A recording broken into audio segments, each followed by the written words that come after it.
Assalamualaikum warahmatullahi wabarakatuh. The Excellency, all judges of storytelling contest, Honorable Committee of Judges, dear colleagues and friends who I care about. Hello guys, how are you today? I think everything is fun today. Ladies and gentlemen, first of all, I want to introduce myself. My name is Krisnawan Arifianto. I am from the Hasanuddin Ambaran, the best of state Islamic Senior High School, 1 Kediri City. I will tell the history of the preaching of Islam in Lamongan by Ronggohadi. Guys, do you know about this story? The spirit of Islam in this area deserves priority, as evidenced by the sending of one of the sons of Sunan Dalem to Deket, who in the lineage is called Pangeran Deket and by the local community known as Mbah Deket, or also known as Sunan Lamongan. Said the story, Sunan Giri III reportedly sent his santri named Hadi to preach to this area. It is said that this Hadi santri was quite successful in his preaching, so that he could convert people in several villages around Mon, Kendeng, and Babat.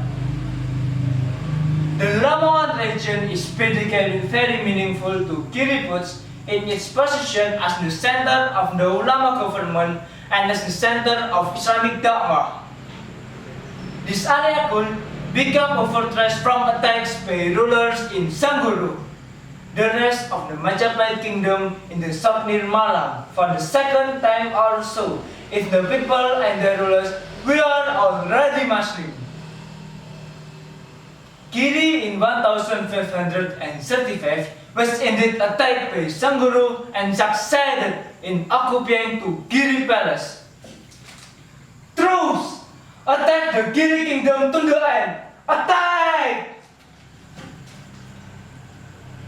Said the leader of Sengguruh army.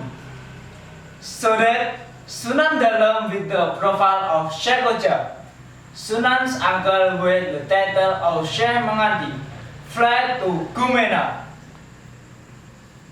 The Sengguruh army damaged the grave of Sunan Giriwan. Giri's position was only first saved from the threat of the attack by Sengguruh army, when some of the population of Lamongan had converted to Islam, especially after the rulers in Lamongan who were Hindus were defeated by the army in 1541 and 1542. But all this was not considered adequate, because in Lamongan there was no Muslim ruler. Therefore, Sunan Prapen appointed his student named Hadi as Ronggo. Hadi, I will make you the Ronggo in the kingdom in Giri, said the Sunan Prapen. Sunan Giri army damaged the grave of Sunan Giriwan, because Ronggohadi had shown his obedience and achievements in spreading Islam in the Lamongan area.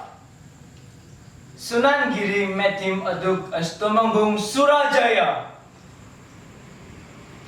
During the reign of Tumenggung Surajaya, which was in the Giri era, the economy in the Lamongan area was likely to be in a better condition, because at that time, the trade from the ports of Gresik and Jaratan or Giri was progressing, and it even penetrated the Maluku Islands, which was rich in spices.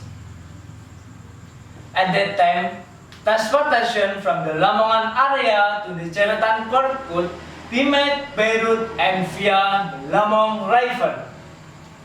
That Lamongan at that time had economic and defense resilience is implied in the legend of Mbah Alun, who paid attention to to the defense of the north coast of Lamongan. The propagators of Islam are sacrificing for the spirit of Islam in the archipelago. Therefore, we must always remember and continue to give thanks to Allah. That's all from me. Sorry if there are mistakes or lack of words. The last I say, keep remembering my message. Wassalamualaikum warahmatullahi wabarakatuh.